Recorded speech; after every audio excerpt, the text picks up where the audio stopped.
you don't get drafted, all right? Let's go with that situation. When you don't get drafted, it's not the end of the world. First of all, it's great news because now you're the underdog story. So what do you do when you go undrafted?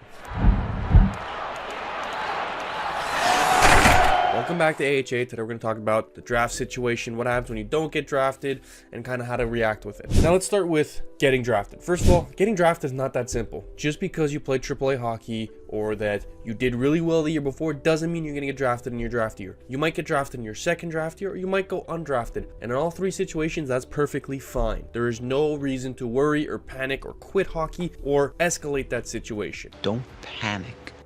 Now, when you're going to get drafted, scouts look at a huge range and variety of aspects to get you drafted, including your academics. So players, academics is super important. Not only grades you get, but how you interact with your teachers. When I was drafted back in 2014, they spoke to my high school teachers because they wanted a reference on what kind of a student I was and how I was in the classroom, how I learned. So think about that when you're in school. Anyways, so you don't get drafted, right? Let's go with that situation. When you don't get drafted, it's not the end of the world. First of all, it's great news because now you're the underdog story. Now you have a chance to prove to everyone that you should have been drafted, that you should be looked at that level and play at that level, which means that there is no expectations for you. You can go a step below, back to AAA, and dominate and earn everybody's eyes, earn that ice time, earn the opportunity to show them who you are. That is the number one thing. Do not take it as a setback. Oh, I didn't get drafted, I won't play major juniors, I won't play in the NHL, I won't play college hockey. That's not how it is. Going undrafted actually opens the doors for you to find a better situation, because when you do get drafted, that team owns your rights. They decide you're not good enough, they can cut you, send you down, and guess what? You're a call-up, an AP player for the next 5 years. You are not on the roster. They won't trade you, they won't release you. You are 100%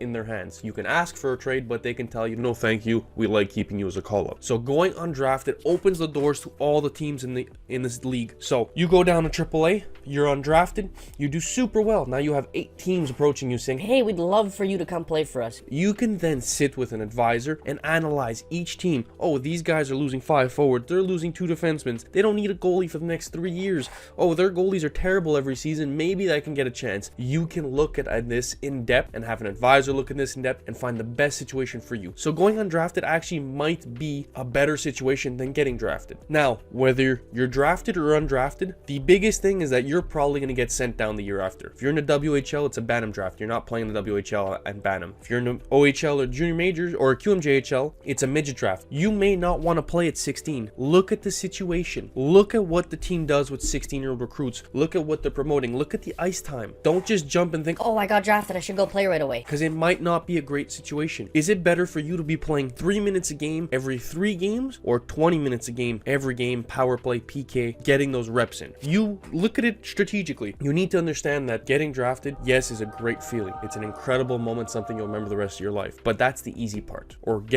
not getting drafted is the easy part. Because in both situations, you got to go back to your team below and you need to dominate to earn the respect to play at the next level. You need to earn the experience, the ice time, the credibility, so that when you go up to that junior team, you are ready to play, or that pro team, you're ready to play. So many kids either get drafted and don't work hard, and the undrafted players will make it over them and will play more than them. Just because you were drafted does not mean they won't cut you for an invite. That happens every single year on every team, a handful of times. I have seen 2nd round picks get cut for camp invites and 14th round picks in the QMJHL. I have seen that. I have played with those guys. Do not take it for granted, and do not worry if you went undrafted, because like I said, it could be a blessing in disguise, giving you the opportunity to develop, work on what you need, and make sure that you fall into the best possible situation. Now let's go into the fact of I'm not drafted. What do I do? The first thing you should do, and I kind of have a 3-step rule. Step 1, you're allowed to be angry for a half hour. Let's give it a day. Let's even give you a day. Okay, you can be angry for a day. That's perfectly fine. You had your expectations, you worked really hard, you didn't get it, you're disappointed. That is fine. Day 2, or step 2, is understand why. Now, if you have an advisor, you can call him, talk to your advisor, get him to understand what happened. Why did the scouts look you over? Why did the teams look you over? What are you missing in your game? Because that's a huge part of it, right? If you're an offensive guy, but they say, you know what, he's great offensively, he puts up 2 goals a night, but he's a liability every time he's on the ice and doesn't have the puck, well, then you know you need to work on your 200-foot game when you don't have the puck. It's as simple as that, and your advisor could do that. If not, you could find out. Call your AAA coach, he talks to the scouts during the recruitment process, so he might have some intel on that, and that's something you need to know and understand. Now, day 3 is step 3, come up with a plan. They told you defensively you're a liability. Perfect. This summer, we're training every day. We're working on our defensive game, winning battles, winning face-off, blocking shots,